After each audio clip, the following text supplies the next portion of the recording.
Very good morning. Today we are going to see one interesting judgment under Negotiable Instruments Act. Criminal Appeal number 1105 of 2022. Sunita Palita and others versus Panchami Stone Quarry. Supreme Court judgment. Issue was whether all the directors can be criminally prosecuted when a check bounces.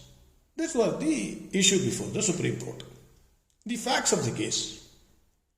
MBL placed orders for supply of materials. MBL is one company.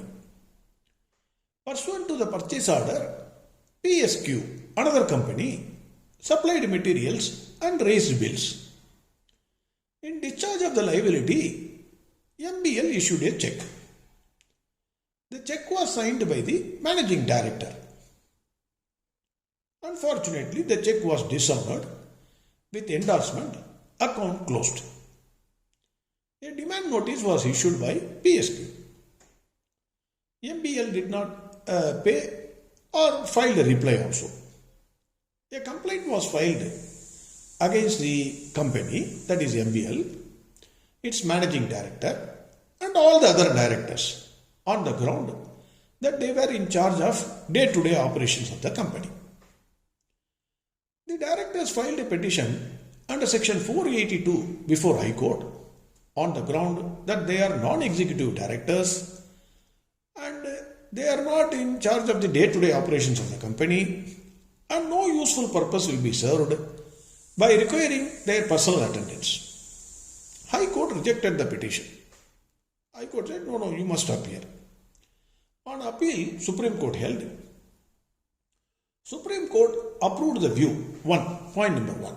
Supreme Court approved the view of High Court that the managing director or joint managing director would admittedly be in charge of the company and responsible to the company for the conduct of his business by virtue of the office they are holding. Hence, they are covered under section 141 of the Negotiable Instruments Act. They cannot escape.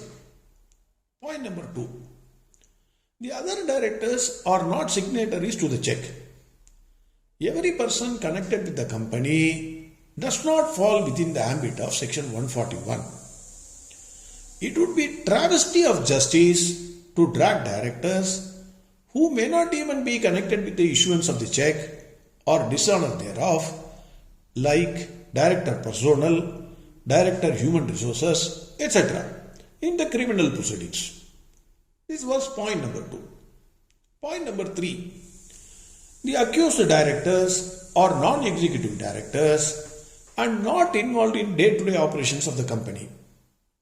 The impleadment of directors of an accused company that they are in charge of and responsible for the conduct of the business of the company without anything more does not fulfill the requirement of section 141. That is, when you draft a complaint, you must clearly say how they are involved with the day-to-day operations of the company. Just a mere statement saying that they are also responsible for the day-to-day operations of the company, then the Supreme Court says it is not acceptable.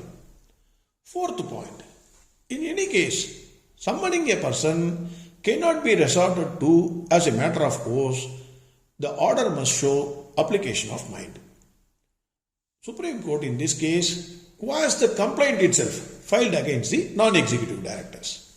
So the case clearly says only the managing director or joint managing director are directly responsible.